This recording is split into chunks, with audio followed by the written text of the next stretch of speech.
Doing the 360 defense requires you keep your body in motion at all times, using your arms to defend different angles of attack. The key is keeping your arms at an oblique angle with your hands open and straight so that you don't take any blows straight on. Each is deflected down the angle of your forearm, which reduces its impact.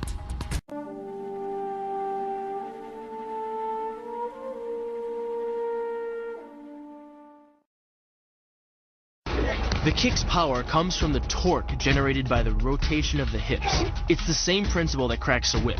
Turning the hips just a few degrees forces the foot to travel a much greater distance and creates a lot of speed as it does. The longer the leg and quicker the rotation, the faster the kick. And unlike karate, Muay Thai fighters are also taught to strike with the hard bone of the shin. A Muay Thai kick can generate roughly the same force as a baseball bat, enough to crack a rib or a leg.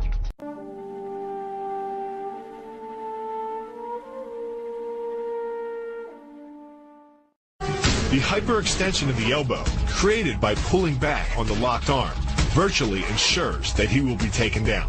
The knee strike to the wrist dislodges the knife and further loads the elbow and shoulder. The technique can easily result in damage to the elbow joint, the tendons of the rotator cuff, or even a broken arm.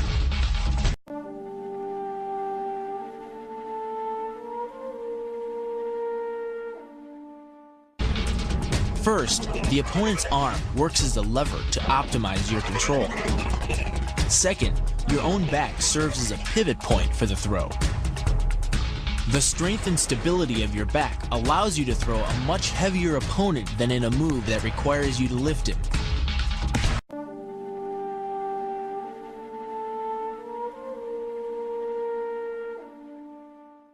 This kick is all about speed. The further the foot travels, the greater its acceleration, and the more dangerous a weapon it becomes. Powered by the muscles of the hip flexor and the quadriceps, by the time your foot reaches your opponent's throat, it's traveling nearly 40 miles per hour. That type of speed yields over 1,000 pounds of force, enough to puncture the Adam's apple and crush your windpipe.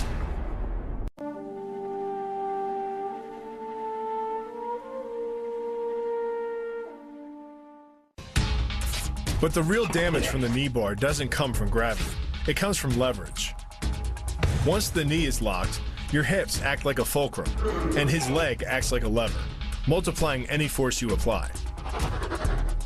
So even though the ligaments and tendons around the knee can sustain 1,700 newtons of force, the knee bar can load a lot more than that, enough to completely destroy the joint.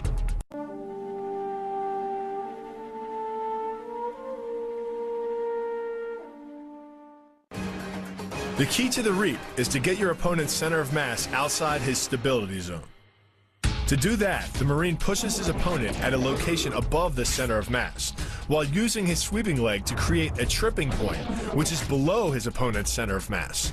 Once the loss of stability has occurred, gravity does the work, and the damage. On the ground and on his back, your opponent is now vulnerable to any number of finishing strikes.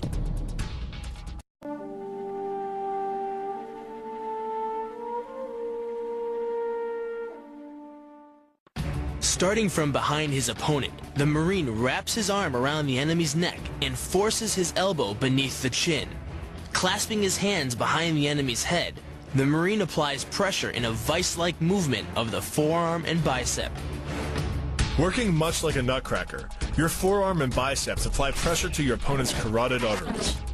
Located on either side of the trachea, these two arteries are the only way to get blood to the brain. It can take less pressure than squeezing an orange to stop the flow of blood to the arteries. And with no blood flow, the brain shuts down almost instantly. Fight over.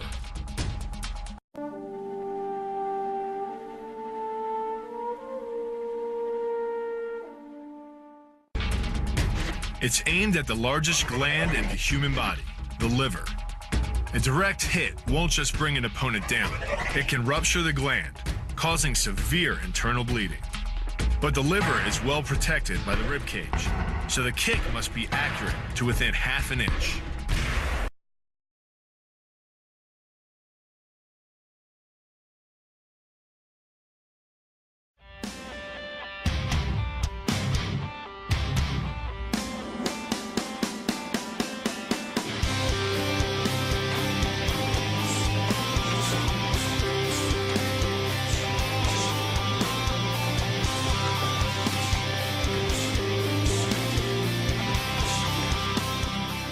situation, we create like a discussion with the partner.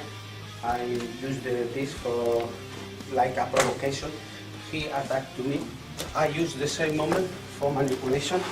How catch the leg, how manipulation now the body like a shield, counter the wall, control the wall, in the same moment control all the area, catch the leg and block the leg.